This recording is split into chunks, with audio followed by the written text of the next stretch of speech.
Greetings to all. Welcome to GEPL Capital Market. We are back with our new weekly video. Last time we discussed FPI investment trends and facts for calendar year 2023. This time we are going to discuss and explore various categories published by the CDSL and what kind of holdings, how much holdings are there held by the various categories. So a lot of interesting facts are going to be discussed in this video. So let's start. So this data is extracted from the NSDL sites. So there are various categories of clients for which NSDL tracks data. So we are going to discuss the total asset under custody, which includes equity, debt, gold, and hybrid category. So the categories are in front of you, which includes total 21 clients, clients category. First one starting from AIF, banks, brokers, corporates, depository receipts, FPIs, HUFs, insurance companies, mutual funds, NRIs, partnership firms, portfolio manager, trust as well as such. So these are total 21 categories for which NSDL publishes this data. So the numbers are quite huge. So if we look at the data, the largest holding for the total AUC is held by the FPI, which is close to 66 lakh 378 crores. After that, mutual funds are second largest category with the holdings. They hold around 44 lakhs 5,037 crores. So this is the trend for last 6 months. If we compare the market shares of these 21 clients categories, so the broadly holdings is included is held by the FPIs, followed up by the insurance companies, the local pension funds, and the mutual funds. So foreign portfolio investors are still dominant player. They had huge market share in terms of the AUC holding back in 2014-15.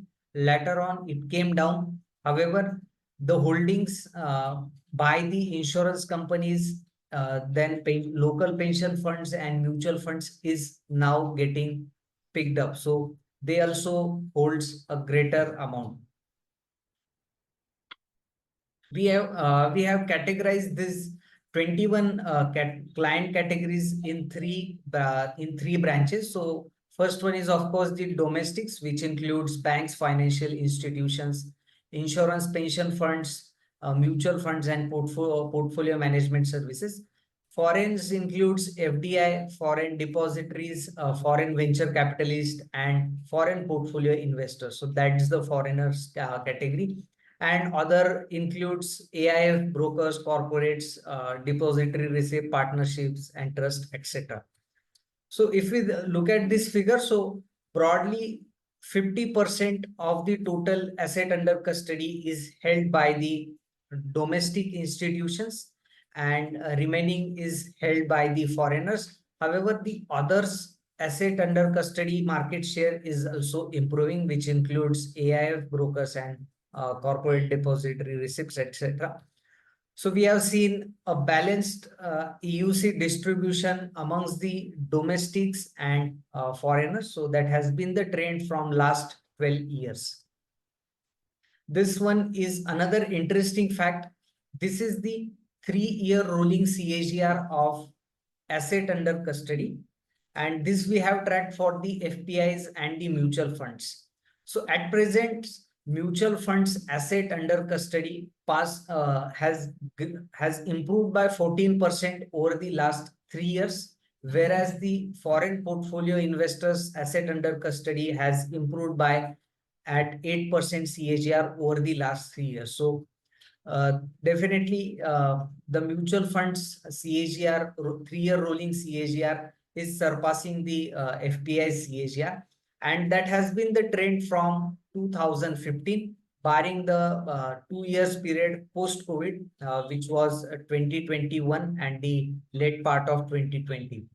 So mutual funds has gained a pace again, and their AUC, their control over the AUC, their growth in the AUC has picked up again.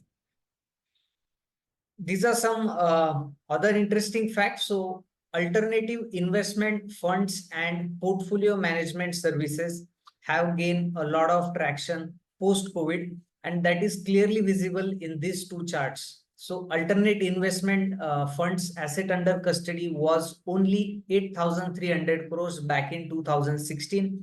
That has improved exponentially to 3,38,000 crores in December 2023.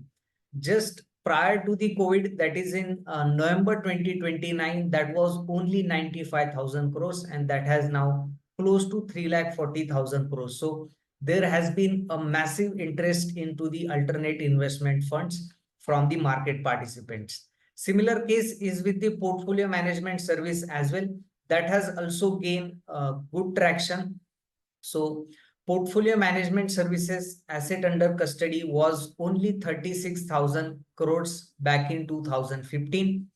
Post-COVID, it was 1,14,000 crores. And just year ago, that is in 2022, it was 2,66,000 crores. But within a year, it has close to double. Now it stands at 4,66,000 crores. So again, in the PMS category as well, there has been a very massive growth. So we have seen both of these fronts, that is alternative investments and PMS growing exponentially. Next, let's look at towards the mutual funds part. So recently, mutual fund industry has celebrated the 50 lakh crores of asset under management benchmark. So that has surpassed by the mutual fund industry.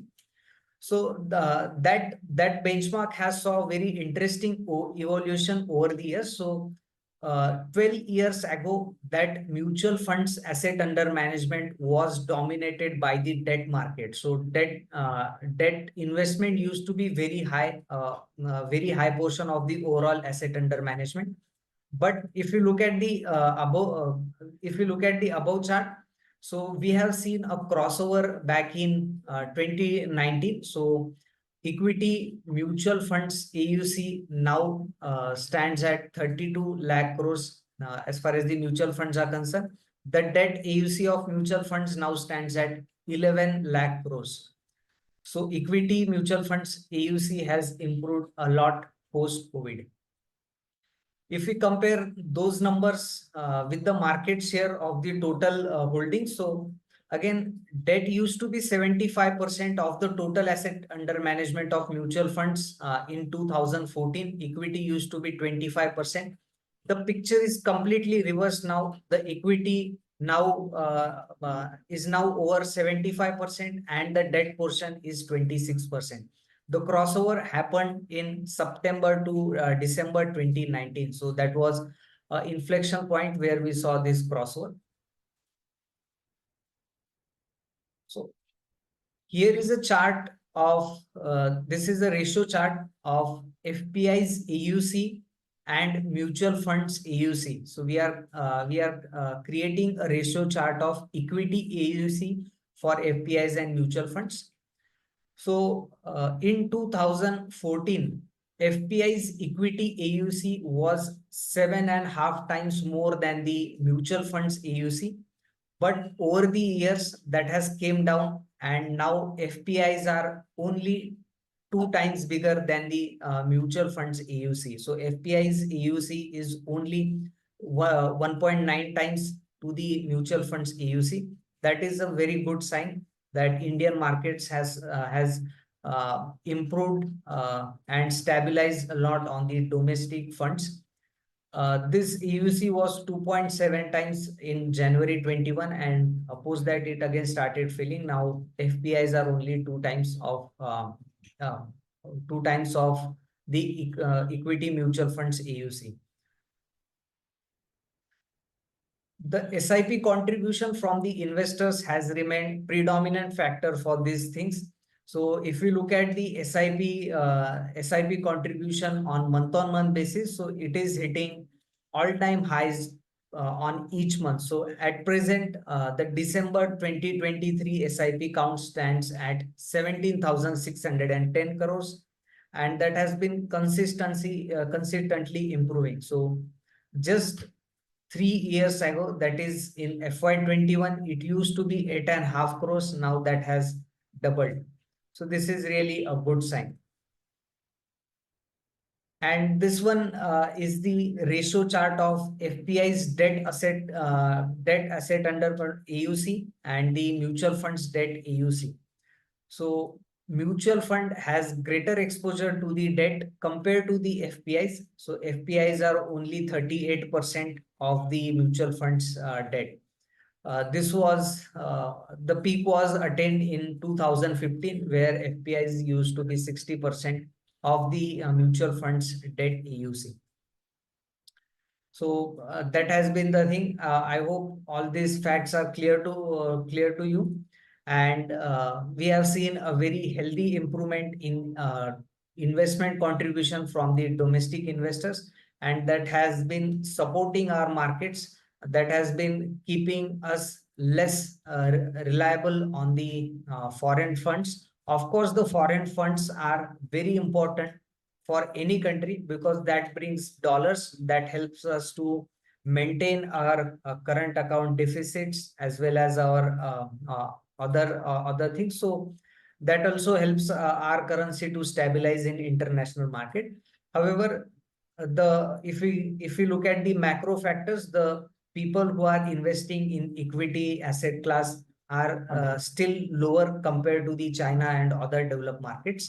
So definitely this trend which we just saw is not going to stop in near term future. That is expected to keep going on, and we can soon see the domestic mutual funds AUC crossing over the foreign portfolio investors.